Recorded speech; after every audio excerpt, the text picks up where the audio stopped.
तो हाँ जी, देखो जी, ये आपकी पत्नी की जन्म कुंडली का चार्ट है। सिंह लगन की इनकी कुंडली बनी है। कुछ ग्रह अच्छे हैं, कुछ ग्रह खराब भी हैं। और जैसे कि देखो जी, आपका जो सवाल है वो है विवाह के बारे में, कि पत्नी से तलाक तक की नौबत आई हुई है, तलाक केस लगा हुआ है, उसका वो दिक्कतें क्यों आ रही हैं, क्या कारण है। तो जैसे कि आपको मैंने आपकी कुंडली में बताया था कि जो कुंडली के 12 ग्रह हैं उनसे कुछ ना कुछ देखते हैं। और 7वां घर होता है विवाह का घर। तो अब यहाँ पे देखो जी, इनका ये 7वां घर है। 7वें घर से इस जातिका के विवाह का सुख देखेंगे कि इसकी कुंडली में 7वें घर का मालक कैसा है, उसमें कैसे ग्रह बैठे हैं। तो सबसे जरूरी है 7वें घर में यहाँ पे लिखा है 11 नंबर। 11 नंबर है कुंभ राशि, मालक है इसका शनि ग्रह। और शनि ग्रह कहाँ बैठा है, यहाँ पे देखो जी अपने ही घर में बैठा है। इस 7वें घर का मालक अपने ही घर में बैठा है, एक अच्छी बात है। और साथ में बुध भी बैठा है। तो लड़कियों की कुंडली में विवाह का सुख देखने के लिए गुरु को भी देखना पड़ता है। इसका जो गुरु है, गुरु को भी देखेंगे और शुक्र को भी देखेंगे, जो कि विवाह का कारक है। तो हमें मतलब समझ लो 4 ग्रह देखने पड़ेंगे इसके विवाह का सुख देखने के लिए। एक तो 7वें घर का जो मालक है वो शनि है, शनि को देखेंगे जो कि अपने ही घर में बैठा है। 7वें घर में बुध बैठा है, बुध को देखेंगे। और पति का कारक गुरु है, गुरु को देखेंगे। और विवाह का कारक शुक्र है, शुक्र को देखेंगे। तो चारों को अगर बात करें, सबसे पहले 7वें घर के मालक की अगर बात करें जो कि अपने घर में बैठेगा, अच्छी बात है। देखो जी, कोई भी ग्रह जब वो अपने घर में होता है तो अपने घर का कभी भी नुकसान नहीं करेगा।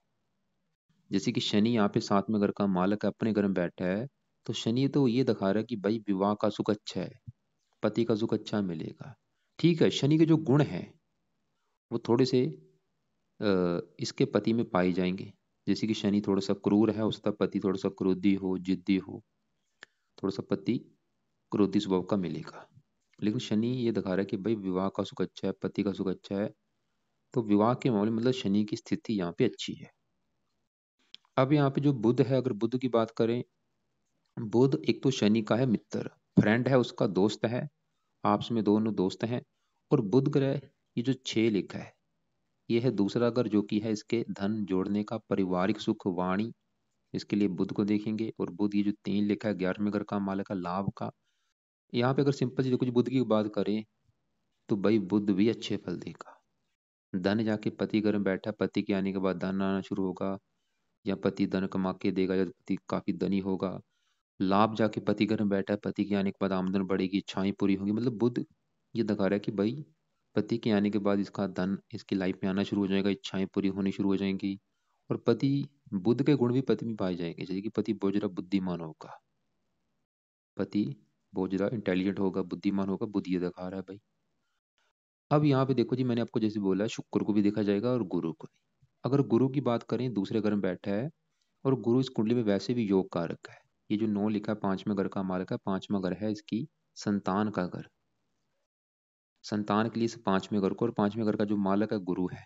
कहाँ बैठा गुरु, दूसरे घर में, धन जोड़ने के घर में।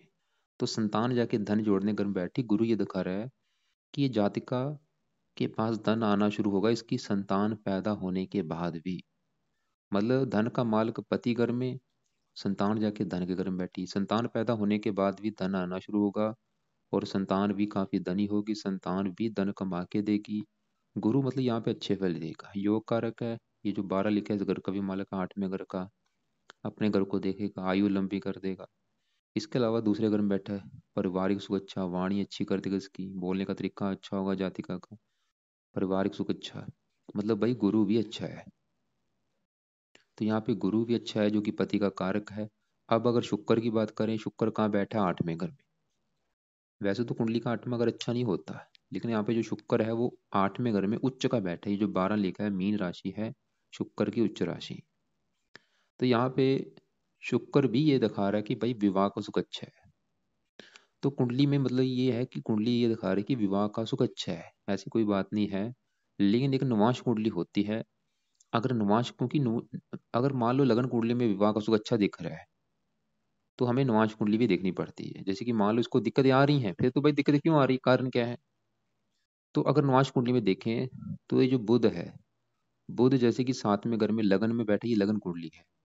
अगर निवास कुंडली की बात करें तो बुध निवास कुंडली में भी सातवें घर में बैठा है, और सातवें घर में मीन राशि है, और सातवें घर में बुध नीच का बैठा है। मतलब जो दिक्कतें आ रही हैं उसका एक कारण बुध है, जो कि सातवें घर में निवास कुंडली में नीच का बैठा हुआ है। तो इसके अलावा दूसरे भी कुछ कारण है। सातवें घर में अ, शायद सूर्य भी बैठा है, एक मैं देखता हूँ। तो यहाँ पे देखो जी, सातवें घर में मंगल बैठा है, जो कि मार्केश है, आठवें घर का मालिक। तो एक दो कारण जो बना है, बड़ा कारण तो वैसे इसका जो बना है वो बुध है, जो कि नीच का है सातवें घर में निवास कुंडली में। दूसरा कारण है साथ में मंगल का बैठना। तो ये तो दो, एक तो दो कारण तो ये हो गया।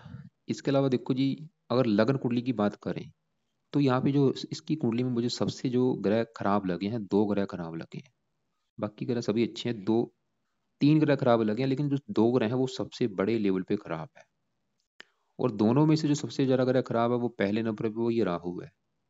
राहु इसलिए खराब लगा क्योंकि राहु इसका देखो जी चौथे घर में नीच का बैठा है।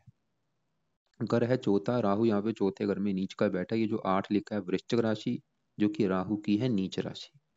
तो राहु जो ज्यादा खराब फल देगा, इस चौथे घर का बुरी तरह से नुकसान करेगा। चौथे घर से इस लड़की की माता का सुख देखेंगे तो राहु इसकी माता के सुख में कमी कर देगा।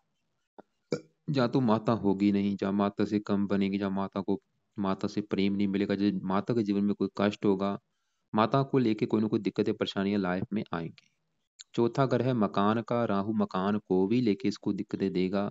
चौथा घर वाहन का है, वाहन संबंधी भी कोई ना कोई दिक्कतें परेशानियां, भूमि जमीन जायदाद का है, इनको भी लेके दिक्कतें। और चौथे घर से सबसे जो मेन चीज है वो है, इस चौथे घर से देखते हैं घरेलू सुख। मतलब जो हमारा घर है उसमें एक घरेलू माहौल होता है, कि घर का माहौल कैसा होगा, घर का वातावरण कैसा होगा।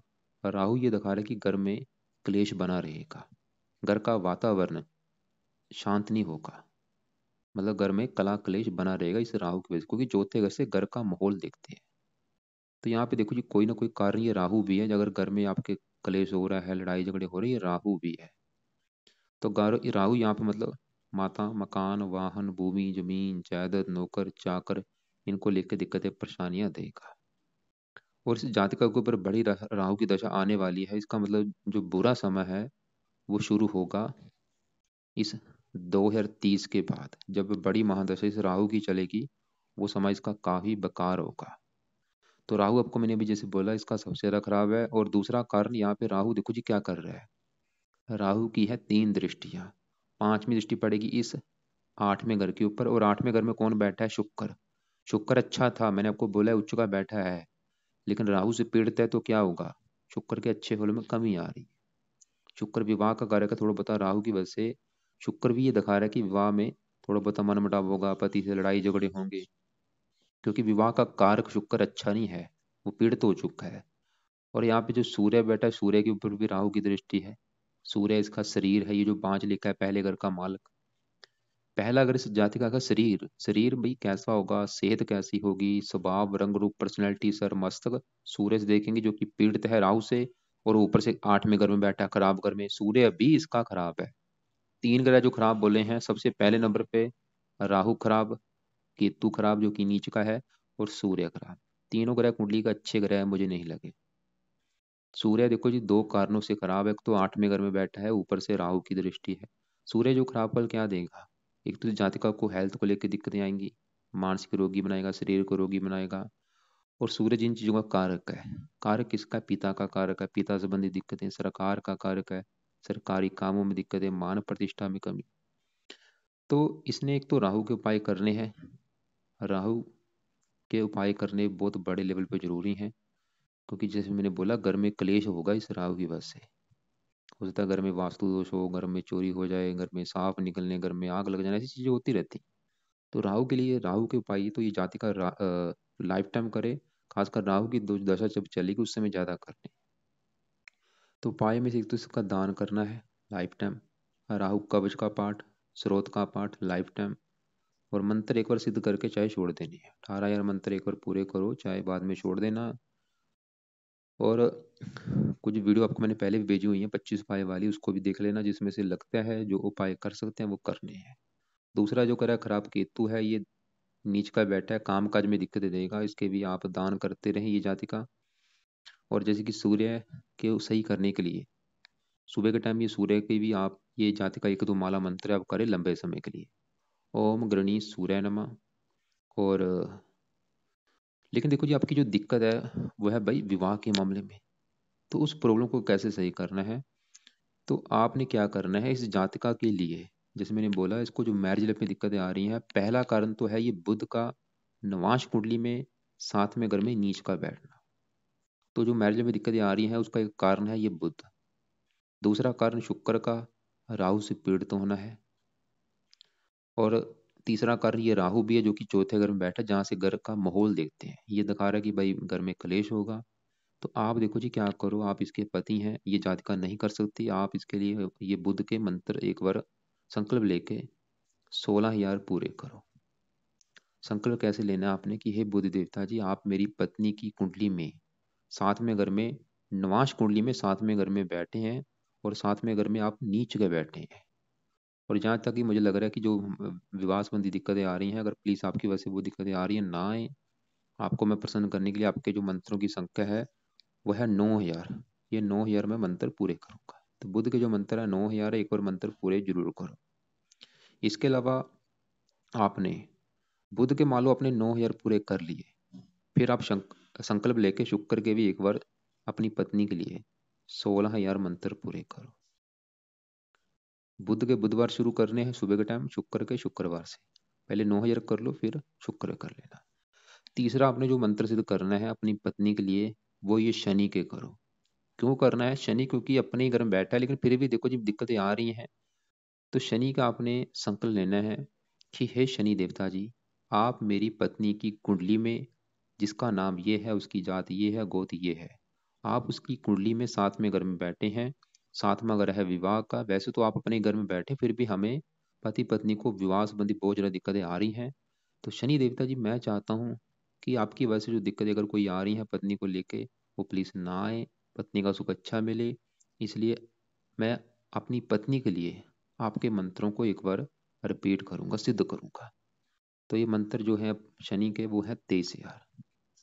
तो शनि के 23,000 मंत्र पूरे करने हैं शनिवार से रात के समय। बुध के और शुक्र के सुबह के टाइम वाले हैं, ये शनि के रात के समय। तो पहले शनि के आप एक बार 23,000 मंत्र पूरे करो। तो तीन आपको ग्रहों के मंत्र मैंने करने के लिए बोले हैं। पहले नंबर पे बुध के, जो कि नवांश कुंडली में सातवें घर में नीच का है। दूसरे नंबर पे आप शुक्र के कर लेना। जब मान लो आपने बुध के कर लिए 9,000, फिर आप शुक्र के शुक्रवार से स्टार्ट करके 16,000 इसके भी कर लेना कि शुक्र देवता जी, आप विवाह के कारक हैं, विवाह संबंधी जो दिक्कतें मेरी पत्नी को आ रही हैं वो ना आए, मैं उसके लिए मंत्र सिद्ध करूंगा। और शनि के शनिवार से स्टार्ट करना, रात के समय करने हैं, ये 23,000 पूरे करो। बाकी देखो जी, कुंडली में जो ग्रह हैं, जैसे कि गुरु अच्छा है, मंगल की बात करें भाग्येश है, वो भी अच्छा है, यहाँ से अपने घर को चौथी दृष्टि से घर को साथ में यहाँ पे मंगल भी तकरीबन अच्छे फल देगा। चंद्रमा की बात करें, ये थोड़ा सा खराब है, क्योंकि चंद्रमा ये जो 4 लिखा है 12वें घर का मालक है, 12वां घर होता है खर्चे का, हानि। खर्चा जाकर बैठा है संतान घर में, संतान घर है, संतान के ऊपर खर्चा होगा या संतान की हानि होगी, वो ये दिखा रहा है। और अभी इसकी दशा भी खत्म हुई है, जैसे कि मंगल की दशा भी चली है दूसरा महीना 21, ये 2 तारीख जनवरी 23 से इसी साल स्टार्ट हुई है, काफ़ी लंबी दशा है। तो अगर मंगल की बात करें कि ये दशा कैसी जाएगी, दशा वैसे तकरीबन अच्छी जाएगी, इससे पहले जो दशा है उससे ये काफ़ी अच्छी जाएगी। थोड़ी बहुत दिक्कतें आएंगी, लेकिन आप फिर भी तकरीबन अच्छा ही है। लेकिन जो विवाह संबंधी दिक्कत है वो मंगल की वजह से नहीं है, वो कारण दूसरे हैं।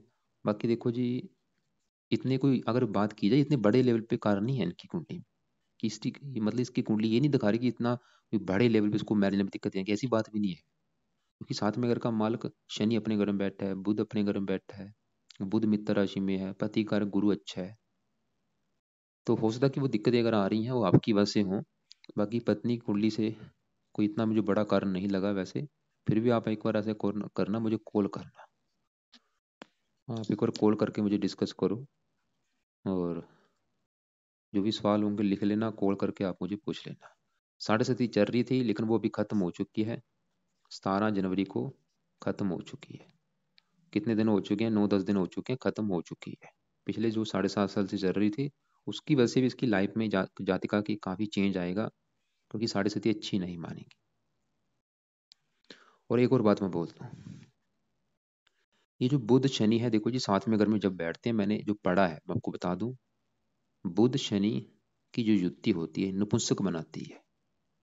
खासकर साथ में अगर में बैठे हों, तो ये कहा जाता है कि ऐसे मान लो ये जातिका की कुंडली में बैठा है बुध शनि, तो इसका जो पति होगा वो नपुंसक होगा, नपुंसक पति मिलता है, ऐसा शास्त्रों में कहा गया है।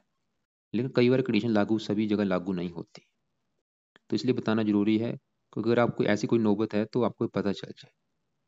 बुध शनि मतलब इसका जो पति होगा वो नपुंसक होगा, ये दिखाते हैं। बाकी आप एक बार कॉल कर लेना मुझे।